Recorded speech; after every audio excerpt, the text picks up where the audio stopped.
24 years ago, America suffered its deadliest terror attack. Nearly 3,000 people were killed, the Twin Towers collapsed, the Pentagon was struck. And the United States vowed justice. It launched wars, it hunted Osama bin Laden, and a decade later, found him in Pakistan, a country that called itself a US ally, yet sheltered America's greatest enemy. So questions were asked. Did Islamabad know? Were its agencies silent? But there was no accountability. And now the Americans are back to cozying up with Pakistan. They're signing deals and they're dining with the Pakistani Army Chief. As America marks another 9/11 anniversary, they seem to have forgotten Pakistan's role in it. Our next report has more. 24 years ago, the United States faced its deadliest terror attack. Nearly 3,000 lives were lost. 4 planes were turned into weapons. The Twin Towers collapsed in New York.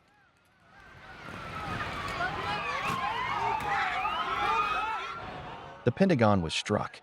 America was shattered. It was under attack, and the enemy was still unknown. It vowed justice, and it began a manhunt that would last a decade. 10 years later, the mastermind was finally found. Osama bin Laden, the leader of Al-Qaeda. But he was not hiding in the mountains of Afghanistan. America found him hidden in Pakistan, a nation that declared itself an ally. Questions immediately followed. How had bin Laden lived undetected? How could he live near a Pakistani military academy with Islamabad's knowledge? Official reports were never clear, and no accountability ever followed. For years after bin Laden's death, trust between Washington and Islamabad remained fragile. Aid was cut, confidence was broken. Yet, even in mistrust, America could not cut Pakistan loose. The same state accused of sheltering terrorists was kept in play for Afghan peace, for counterterrorism, and for a regional strategy that relied on a duplicitous ally. And 24 years after the 9/11, Washington and Islamabad are once again deepening ties. The United States has signed a landmark trade deal with Pakistan. Tariffs have been reduced. Energy and technology partnerships have been promised. Oil exploration discussed. Critical mineral deals secured. Military cooperation has also returned. This year alone, Pakistan's Army Chief has been hosted in Washington at least twice. Security cooperation continues, focused on counterterrorism and regional stability, especially as China expands its influence through the China-Pakistan economic corridor. Today, diplomacy and economics have replaced demands and investigations. The ghosts of Abbottabad seem to be fading fast. And while Americans honor the names of the dead, few recall the unanswered questions.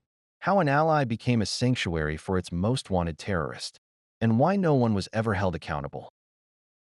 Pakistan once sheltered America's greatest enemy, yet 24 years on, it is being welcomed back as a strategic partner. Deals are being signed. Investments have started to flow. Military leaders are being received in Washington. The country that once gave safe haven to Osama bin Laden is now cashing in on trade and security ties. The state long accused of backing extremists is being rewarded instead of being punished. Accountability has vanished, while convenience has prevailed. And Washington has chosen to forget what Pakistan chose to hide. Islamabad is not being held to account for supporting terrorism. It is not being punished for sheltering terrorists. It is being courted and indulged. And that is America's uneasy truth, 24 years after September 11th.